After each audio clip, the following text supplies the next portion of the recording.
I believe you can add a lot to this reading with your own intuitive skills. As we look at these collective images, notice what seems personally relevant to you. It might be a letter, number, color, or word. With 20 years of study and experience in decoding symbols, I know there is always more mystery to discover. Please add any of your insights in the comments. I'm all about the supportive community online. In this reading, I use my own deck, but I also collect and support many other creators and intuitive readers by reviewing their work. You can find me live on Twitch where I give free readings, or check out my class on signs and symbols, or schedule a personal session on my website.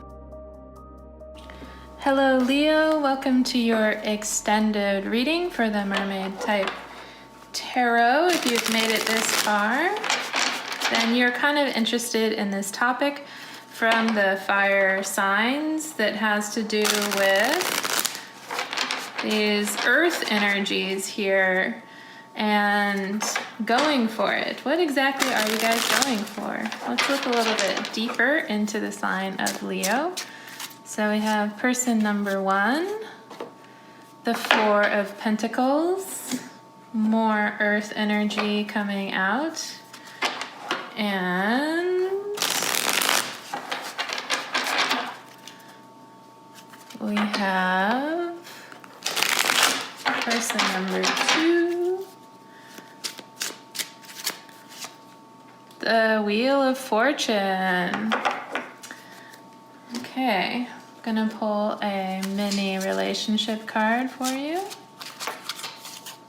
Gosh, I got this on the last one. This one keeps coming out. I wanted to put it back, but it is what came out, so I'm going to keep it.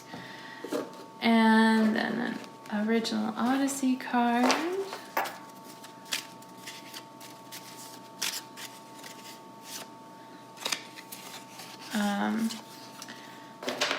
This one is quit, shift 180 degrees, death, and die. Such a pretty card. And then on the back there's this part of a circle and a star. And I will shuffle the dice for you, Leo. And you got a 4. There's a 4. 20, 2, 2, 2, 10, and 7. So yes, you got a lot of 2s here again. 4 2s, 4 2s. So there's that synchronicity happening here. And then you have a 4, which is kind of like 2 more 2s, and then a 10 and a 7. Here you have a 10 and a 10. So there's pairing with the 10. 7s can be about lessons. And then you have the 4 of Pentacles. So we have the 4. Oh, look at that. So we have sort of like 4, 4, 10, 10, and then 2, 2, 2, 2. So I love when there's this kind of, matchy kind of stuff that's happening. It just says a lot about synchronicity for you and your relationship. So as we're looking at these cards here, we have a person here who is really potentially kind of like stuck and holding on or kind of like fixated on something. She's looking over here at number 10, and she's kind of like has her hands to her heart. So she's very much so kind of like holding on and sort of mesmerized in a certain way with person number 2, who's represented by the Wheel of Fortune. And the Wheel of Fortune is someone whose life or the circumstances are really changing. So it could be that, someone's really in awe in a positive way and holding on to and holding space for person number 2 to make changes.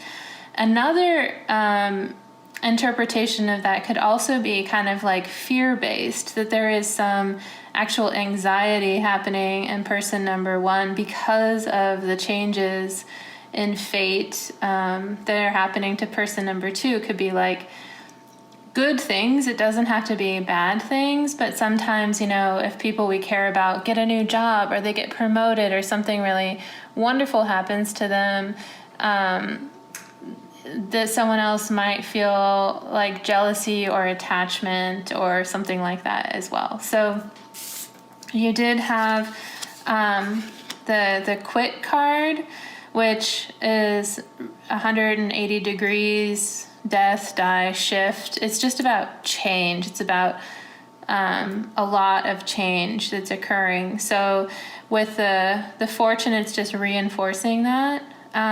But because there's so much clarity, I think with all these 2s here, it's like, I think intuitively and unconsciously and spiritually, these people are really in alignment. And then they also know themselves as well. I feel like with the 4s and the 10s repeating, like everyone here is very conscious of the change that's happening.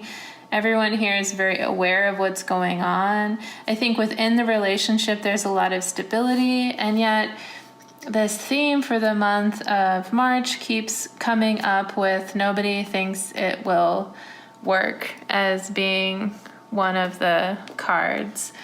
So I think that's just maybe collective energy popping up, and a reminder for you guys not to think too much about other people's perception of your relationship, especially when there's all this turmoil and change going on. And then, so, you know, be happy about the good things that are coming. Trust your intuition. You're definitely in alignment here and in sync on the intuitive level. So a lot of things don't need to be known intellectually because they can be known intuitively. So Leo, that's the message I've got for you this month. I hope it was helpful, and I hope to see you next time. Bye.